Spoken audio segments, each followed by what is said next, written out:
Hello दोस्तों, welcome back to Hindi वार्ता साहित्य चैनल में आपका स्वागत है। तो चलिए जल्दी से आज प्रश्न नंबर 31 से चलते हैं। कल हमने 1 से 30 तक प्रश्नों को देख लिया था। अगर आपने नहीं देखे हैं तो पीछे वीडियो को देख सकते हैं। तो चलिए जल्दी से शुरू करते हैं। प्रश्न नंबर 31 है हमारे पास, कामायनी को मानवता के रसात्मक इतिहास की संज्ञा प्रदान की है। तो वो की है आपके ऑप्शन नंबर सी बिल्कुल सही हो जाएगा, नंदुलारे बाजपेयी ने। 32 है, रवड़ छंद या केंचुआ छंद किस कवि की रचनाओं को लक्ष्य करके कहा गया है। तो ये डी ऑप्शन बिल्कुल सही हो जाएगा, निराला की रचनाओं को। प्रश्न नंबर 33 है, दिनकर की काव्य रचना नहीं है। त्रिधारा दिनकर की नहीं बल्कि सुभद्रा कुमारी चौहान की है। प्रश्न नंबर 34 पे चलते हैं, अधैर्य का कवि किस कवि को कहा गया है। तो दिनकर को अधैर्य का कवि कहा गया है, ऑप्शन सी बिल्कुल सही हो जाएगा। प्रश्न नंबर 35 पे चलते हैं। प्रश्न नंबर 35 है हमारे पास, कवि कुछ ऐसी तान सुनाओ जिससे उथल पुथल मच जाए। नवीन की इस रचना का मूल स्वर क्या है। तो ये जो रचना है इसका मूल स्वर क्रांति और ध्वंसात्मक है। प्रश्न नंबर 36 पर चलते हैं।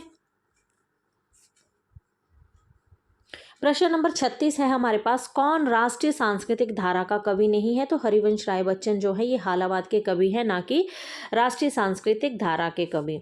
उसके बाद है प्रश्न नंबर 37, राष्ट्रीय सांस्कृतिक धारा की कृति त्रिधारा और मुकुल के रचयिता कौन है। तो अभी हम पीछे डिस्कस करके आए हैं, त्रिधारा सुभद्रा कुमारी चौहान की रचना है। प्रश्न नंबर 38 पर चलते हैं। प्रश्न नंबर 38 जो है हमारे पास वो है कि अकाल और उसके बाद नामक कविता के रचनाकार कौन है। तो ऑप्शन सी बिल्कुल सही हो जाएगा, नागार्जुन जो है इसके रचनाकार हैं। प्रश्न नंबर 39 पे चलते हैं, प्रगतिवाद का समय क्या है। जो प्रगतिवाद का जो समय है वो 1936 से 1943 ईस्वी है। बादल राग के रचयिता कौन है। तो आपको पता है बादल राग निराला का है। प्रगतिवाद किसकी कृति है। तो प्रगतिवाद जो है ये शिवदान सिंह चौहान की कृति है और ये मोस्ट इंपॉर्टेंट है, ये हर बार पूछा ही जाता है किसी न किसी पेपर में, इसलिए आप इसको ध्यान से देखें। और प्रश्न नंबर 42 है, प्रगतिवाद के जन्म में किसका योगदान रहा है। देखिए प्रगतिवाद की बात पूछी जा रही है, तो प्रगतिवाद में छायावादी, रोमानित एवं पलायनवादी प्रवृत्ति थी, बिल्कुल थी। प्रगतिशील लेखक संघ की स्थापना हुई थी, बिल्कुल हुई थी। मार्क्सवादी प्रभाव था, हाँ जी बिल्कुल था। तो इसका ऑप्शन डी जो है वो बिल्कुल सही हो जाएगा, क्योंकि इन सब की जो थी भूमिका रही थी। आगे चलते हैं। प्रश्न नंबर 43 की, प्रयोगवाद शब्द का प्रयोग सबसे पहले किसने किया था। तो प्रयोगवाद शब्द का सबसे पहला प्रयोग जो था वो नंदुलारे बाजपेयी ने किया था। प्रश्न नंबर 44 की तरफ चलते हैं। प्रश्न नंबर 44 है, प्रयोगवाद कोई बात नहीं, प्रयोग अपने आप में इष्ट नहीं है, वह साधन है। ये कथन किसका, और बहुत इंपॉर्टेंट है, और मतलब आपको भी पता है कि इसका जो सही आंसर आएगा वो आएगा अज्ञे आपके। ठीक है, 45 पे चलते हैं। तार सप्तक के कवियों को अज्ञे ने क्या कहा है। तो उनको अज्ञे ने कहा है राहों का अन्वेषी, ऑप्शन नंबर सी बिल्कुल सही हो जाएगा। प्रश्न नंबर 46 देखते हैं, भारत भूषण अग्रवाल किस सप्तक के कवि हैं। तो आपको पता है भारत भूषण अग्रवाल जो हैं तार सप्तक के कवि हैं। 47 है, दुख सबको मांझता है किसकी पंक्ति है। मोस्ट इंपॉर्टेंट पंक्ति है, अज्ञे की है, और ये बहुत पूछी जाती है कि दुख सबको मांझता है पंक्ति किसकी है, अज्ञे की पंक्ति है। आगे है प्रश्न नंबर 48, आदिकालीन गद्य रचना कुवलय माला कथा के रचयिता कौन है। अद्योतन सूरी, ऑप्शन नंबर बी बिल्कुल सही हो जाएगा इसका, अद्योतन सूरी। रोड़ाकृत गद्य की रचना है। तो आपको पता है कि रोड़ा की राउलबील है। 49 हो गया हमारा, रोड़ाकृत गद्य की रचना है तो वो है राउलबील की।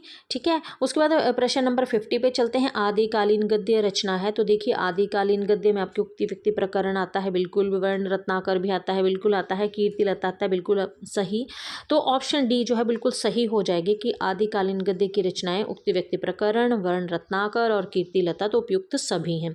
51 प्रश्न है हमारे पास, राजस्थानी गद्य मिलता है आपका मौलिक और अनुदित ग्रंथों में, टीकाओं में, कवियों की निजी रचनाओं में, बीच बीच में टीका के रूप में, या उपयुक्त सभी में। तो इसका जो ऑप्शन डी होगा वो बिल्कुल सही हो जाएगा, उपयुक्त सभी रूपों में हमें राजस्थानी गद्य मिलता है।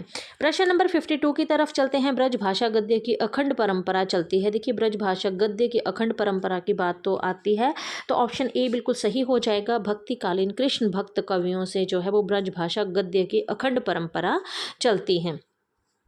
प्रश्न नंबर 53 की तरफ चलते हैं।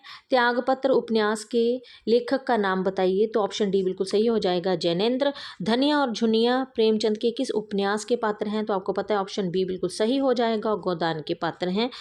आगे है अनाम दास का पोथा शीर्षक उपन्यास के लेखक कौन है? तो आपको पता है अनाम दास का पोथा हजारी प्रसाद द्विवेदी का है। और उपन्यास आपके हजारी प्रसाद द्विवेदी के जो भी उपन्यास हैं बहुत ही महत्वपूर्ण है परीक्षा की दृष्टि से, तो इसलिए ज़रूर उनको ध्यान से देखिएगा। 56 की तरफ चलते हैं। नीला चांद उपन्यास के लेखक हैं शिव प्रसाद सिंह। अगर आए कि मुझे चांद चाहिए तो उसके जो लेखक आएंगे आपके वो आएंगे सुरेंद्र वर्मा। अगर बोला जाए कि मुझे चांद चाहिए, ठीक है, अगर ये आ जाए तो उसका सही आंसर होगा सुरेंद्र वर्मा। अगर नीला चांद आए तो शिव प्रसाद सिंह। 56 का ऑप्शन ए बिल्कुल सही हो जाएगा। ठीक है, आगे चलते हैं हम प्रश्न नंबर 57 की तरफ। 57 है हमारे पास, निम्न में से कौन आंचलिक उपन्यासकार है? तो निम्न में कौन आंचलिक उपन्यासकार है? तो आपको पता है राही मासूम रजा जो है ये आंचलिक उपन्यासकार हैं। ठीक है, राही मासूम रजा। सतह से उठता आदमी की विधा क्या है? तो ये एक कहानी है। 59 है, समांतर कहानी के पुरस्कर्ता कमलेश्वर का मूल नाम क्या है? देखो, जो समांतर कहानी के पुरस्कर्ता कमलेश्वर हैं इनका जो मूल नाम है वो कैलाश सक्सेना है। ऑप्शन सी बिल्कुल सही हो जाएगा। प्रश्न नंबर 60 की तरफ चलते हैं। हार की जीत कहानी के लेखक कौन है? तो आपको पता है हार की जीत जो है ये सुदर्शन की कहानी है। तो आई होप आपको ये वीडियो पसंद आया है। वीडियो पसंद आया तो वीडियो को लाइक शेयर और चैनल को सब्सक्राइब ज़रूर कीजिएगा। तो मिलते हैं अपनी नेक्स्ट सीरीज़ में, तब तक के लिए धन्यवाद।